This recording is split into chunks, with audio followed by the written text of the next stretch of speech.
Trevor, the traction engine, is old-fashioned, but he doesn't care. He knows that he is really useful, like his friend Edward, the blue engine.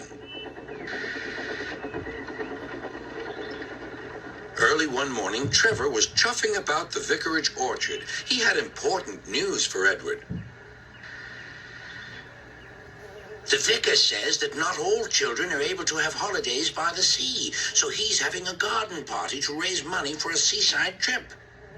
I'm going to be the star attraction, chatted Trevor, giving rides to all the visitors. The vicar is putting up posters all about it. I'd like to help too, sighed Edward, but without my rails, I wouldn't be much good at a garden party.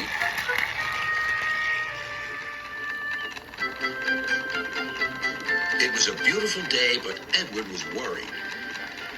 I wish there was something I could do for the party, he said. I'd like to be helpful, like Trevor. Edward's driver laughed. You're helpful in your own way, and that's on the railway.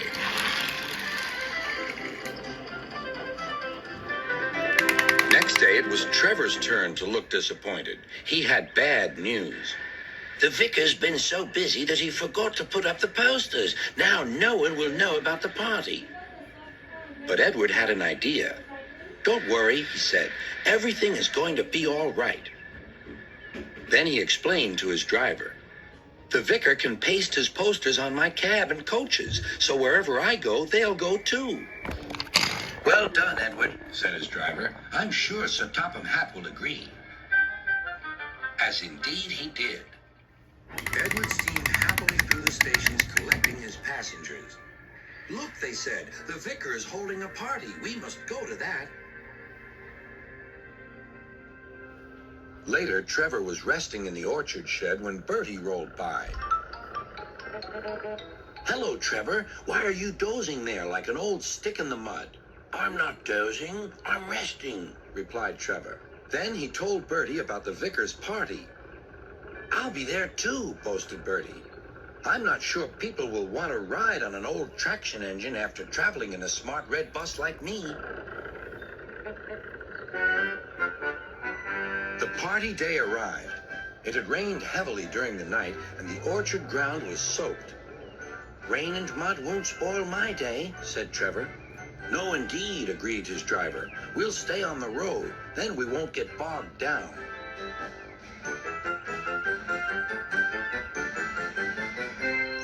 Trevor was soon busy trundling up and down the quiet country lane, carrying lots of laughing children.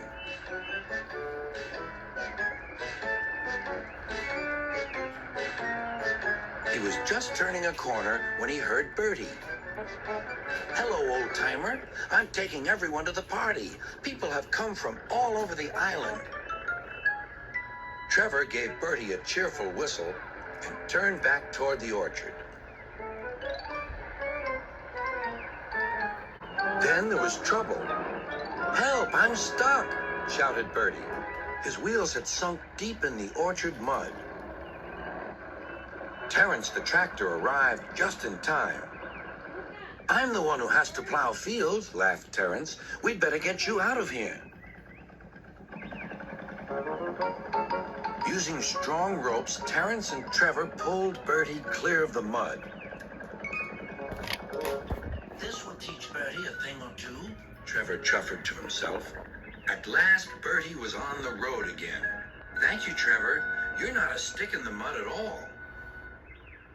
No, smiled Trevor, but you were, just for a little while. That evening, the vicar arrived to see Edward and his driver. Thanks to your good idea about the posters, hundreds of people paid to come to the party. We've raised lots of money for the children. Edward was very pleased, and Trevor fell happily asleep, thinking of all the children who would now get to the seaside at last.